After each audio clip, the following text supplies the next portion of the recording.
Integração Luz do Sol promoveu em Atibaia o primeiro simpósio sobre transtorno do espectro do autismo na vida adulta. Para participar, o interessado tinha que levar um pacote de fralda, que será doado para o Centro de Solidariedade de Atibaia.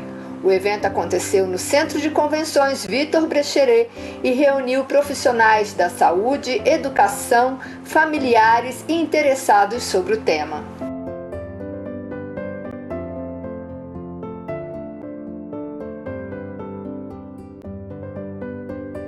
Para quem não conhece, o Luz do Sol é uma residência terapêutica voltada para a institucionalização de pessoas com necessidades especiais. Os pacientes são acompanhados por agentes terapêuticos ou cuidadores que zelam pelos cuidados necessários.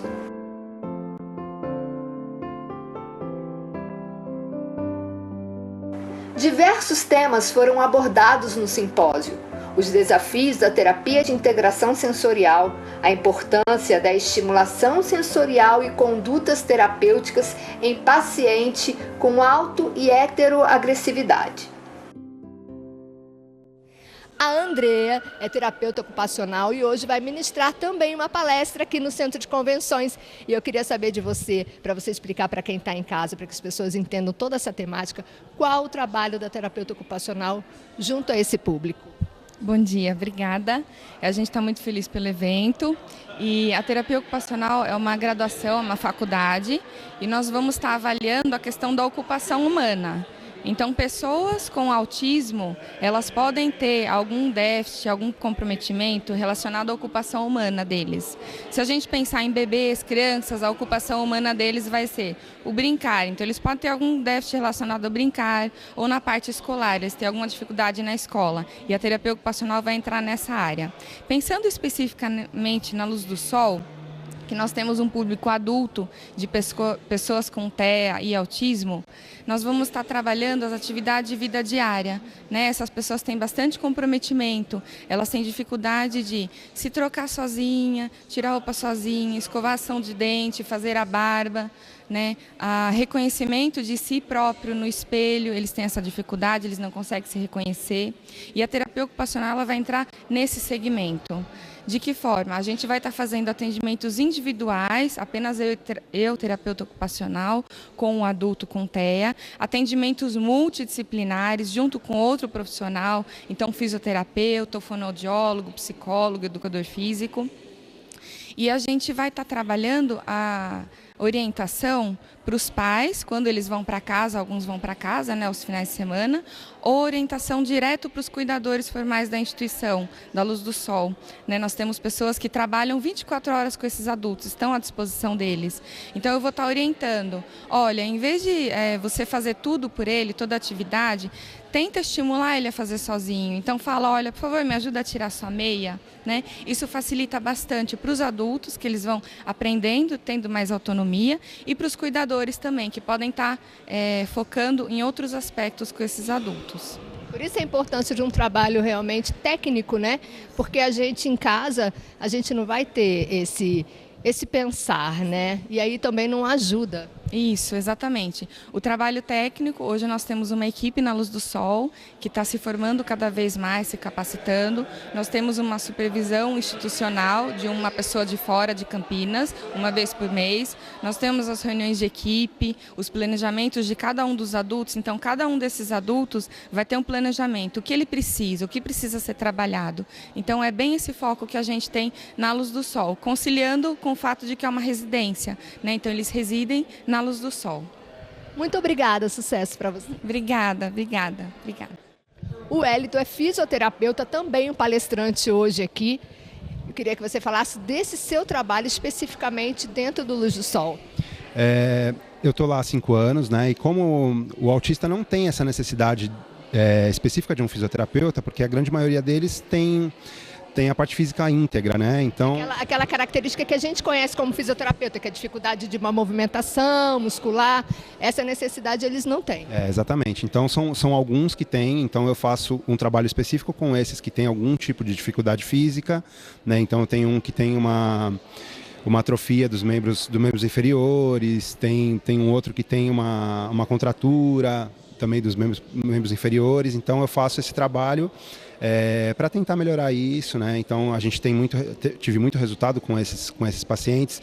Outra coisa que a gente vê uma dificuldade neles é a questão postural, né? Muito por causa da estereotipia que eles têm, daqueles movimentos repetitivos. Então eles acabam tendo uma dificuldade na manutenção da postura ereta, né? Então a gente trabalha um pouco nesse sentido.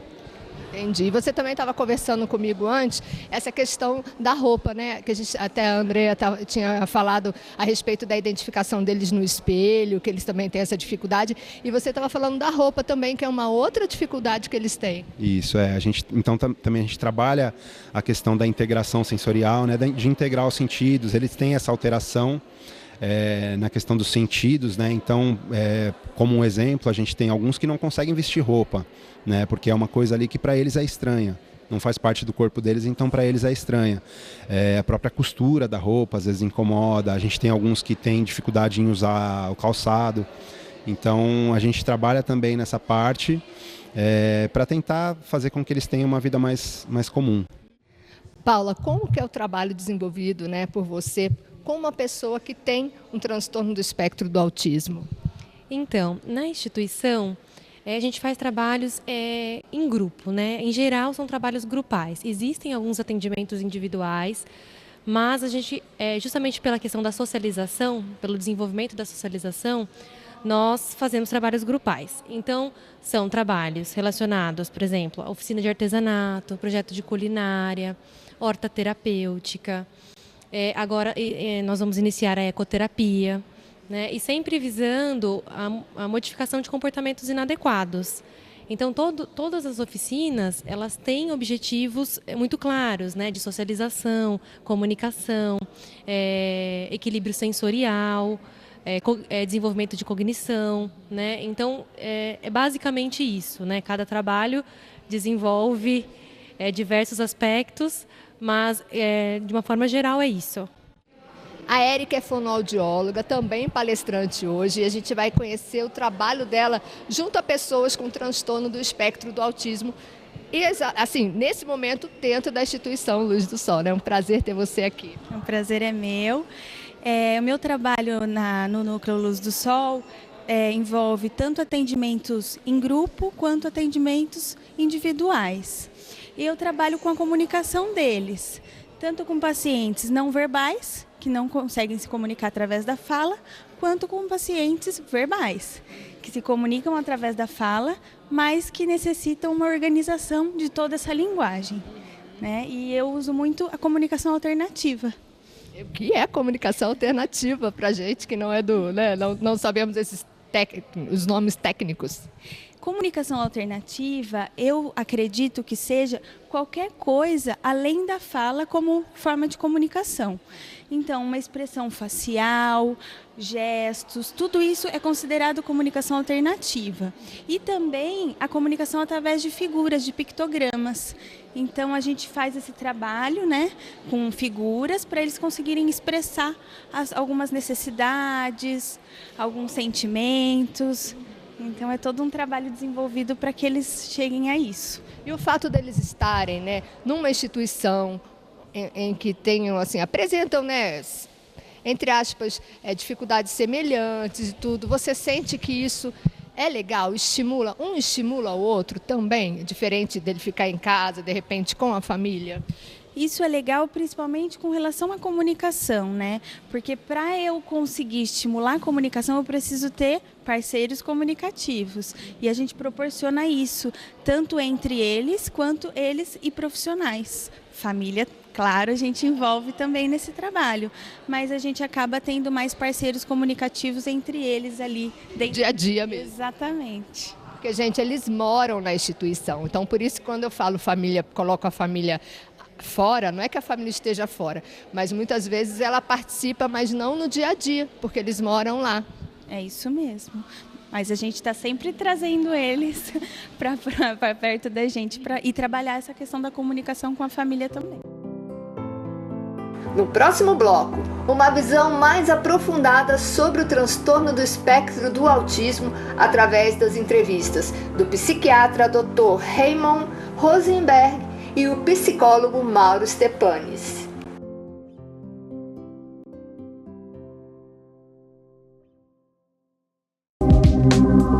Aconteceu em Atibaia o primeiro simpósio sobre transtorno do espectro do autismo na vida adulta.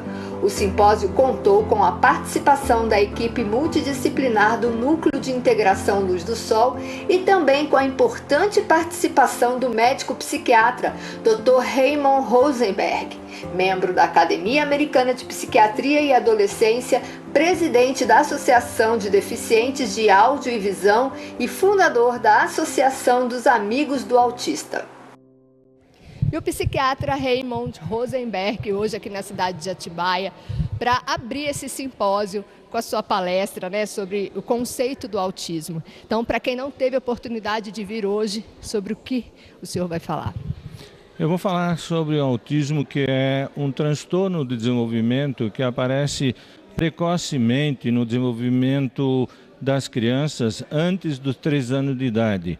Infelizmente, ele envolve áreas que preocupam muito os pais e a primeira delas é a área de comunicação. As crianças começam não falando ou sequer comunicando e usam os pais como ferramentas.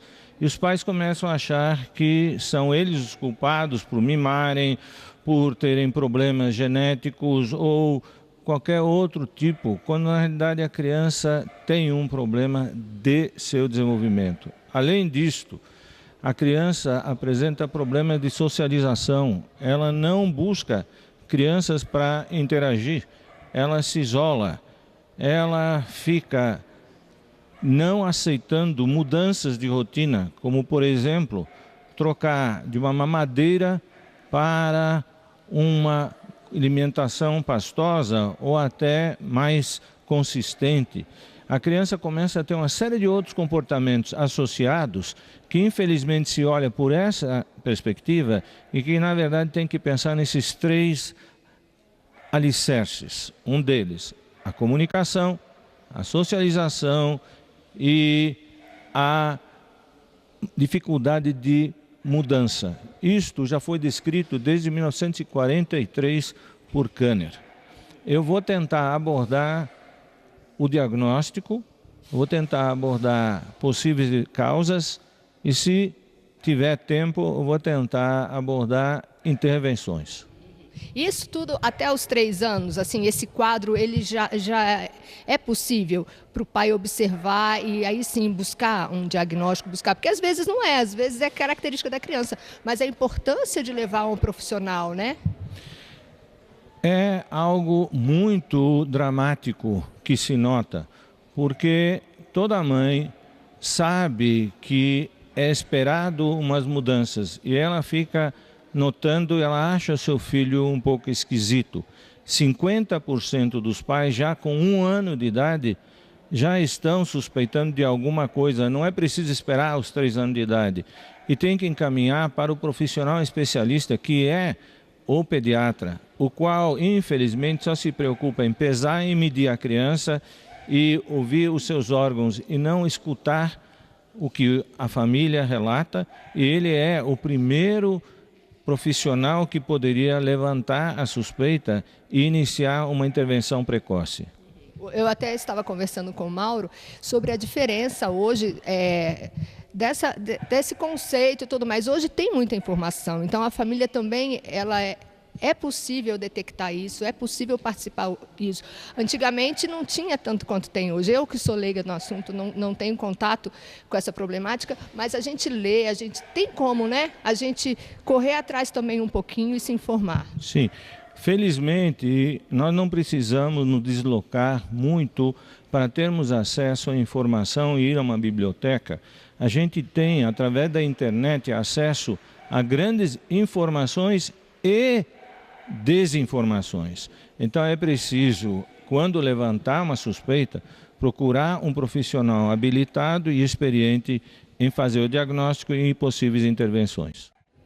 O Mauro é o diretor fundador do Núcleo Luz do Sol. Primeiro quero parabenizar, né, você e toda a iniciativa de todos os membros do Núcleo por esse encontro, por esse simpósio tão importante aqui na nossa cidade. Muito obrigado. Agradeço a presença de todos. O simpósio está maravilhoso. É de extrema importância para a nossa sociedade, para a nossa comunidade. Um tema tão abrangente, tão importante a ser tratado.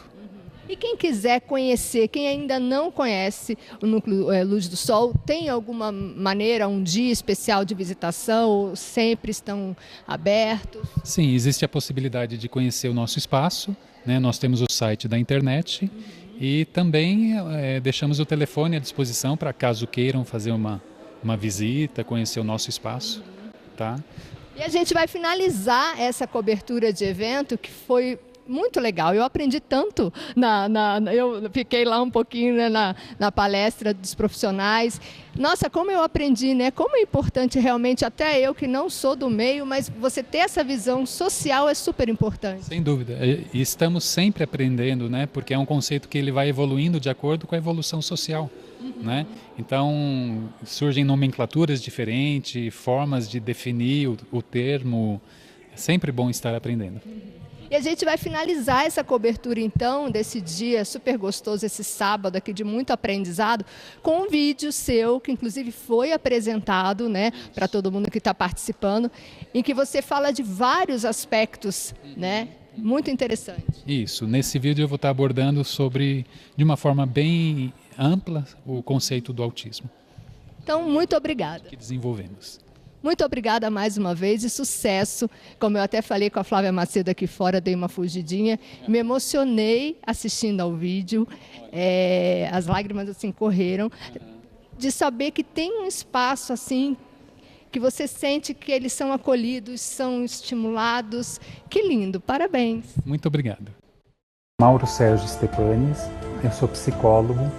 Eu trabalho com autismo infantil desde 1987 e desde então eu venho aprendendo sobre essa doença, essa patologia, esse transtorno, essa síndrome que desde essa época vem mudando de conceito, vem mudando de forma científica a nível de estudos e mundialmente falando.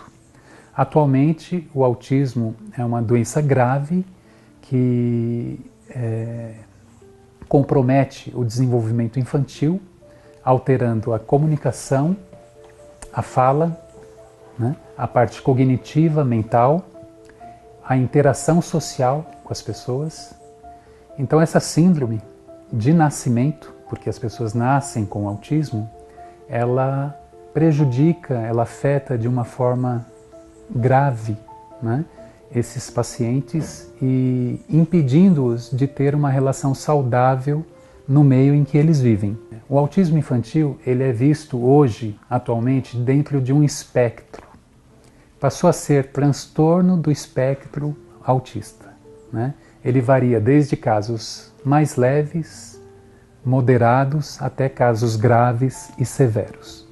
Então, dentro desse espectro, existem várias formas de tratamento, várias formas de cuidado, né? Medicamentos, inúmeras terapias para atender esse transtorno. Tá? O autismo, na verdade, ele surgiu em 1930, foi descoberto por Leo Kanner, que estudou 11 casos durante anos na sua vida e, baseado em estudo comportamental, ele foi definindo o termo autismo infantil. A palavra autismo vem do grego autos, que significa viver para si mesmo. A palavra autismo vem desta terminologia, onde a pessoa vive um mundo interno, né? Fantasioso, secreto, difícil, né? O autismo ele é visto como uma síndrome de conjunto de características e sintomas que impedem a pessoa de estar se relacionando, de estar se comunicando, manifestando os próprios sentimentos, falando de si mesma. Dentro da terminologia do autismo, como eu estava comentando, existe um espectro de desenvolvimento, né? Desde os casos mais leves, que são possíveis de alfabetização, que são casos possíveis de serem tratados em casa, que são casos que podem fazer uma faculdade, que podem ter uma autonomia né? Hoje, atualmente, eu diria que é chamado de síndrome de Asperger. É um autismo de alto funcionamento, onde essas pessoas com esse espectro de autismo, elas conseguem se relacionar socialmente, elas conseguem desenvolver habilidades incomuns, geniais inclusive. Na nossa literatura, na nossa história, nós temos Einstein, que foi um síndrome de Asperger, Santos Dumont, que foi um Asperger, e, enfim, essas pessoas com síndrome de Asperger têm ilhas de inteligência e se mostram extremamente capacitados. Existem os autistas que ouvem uma sinfonia de Beethoven pela primeira vez e conseguem reproduzir sem nunca tocar um instrumento musical. Então eles fazem isso com a maior habilidade. Então nós estamos diante de uma patologia, diante de uma patologia que tem muito a nos ensinar e temos muito a aprender. Então, diante desse espectro, o mais genial seria esses que eu comentei, que eu falei que tá dentro da nossa sociedade, né? E aí vai diminuindo o espectro no sentido de gênio para mais inteligente, moderado, leve e severo. Então, por exemplo, existem casos de autismo que dirigem, que se socializam, que namoram, que têm um relacionamento familiar, mas têm inabilidades também, tem certas deficiências nessas pessoas com autismo mais leve, eu diria, né? Existem casos gravíssimos de autismo. E diante dessa gravidade, desse espectro de autismo, entra o papel dos profissionais, das famílias e da sociedade em procurar lugares adequados, terapias adequadas, medicamentos. Hoje é uma luta dos psiquiatras e neurologistas em achar um medicamento mais adequado para esses casos, né? Não tem remédio para o autismo, tem remédio para os comportamentos que eles apresentam. Nenhum remédio cura o autismo. Os remédios vão curar os comportamentos que estão exacerbados, extrapolados, abusivos e excessivos, de difícil convívio na própria família. Há casos que destroem a casa inteira. Há casos que quebram vários objetos em casa e se autoagridem. Qualquer objeto na mão desses pacientes é uma arma, é um perigo.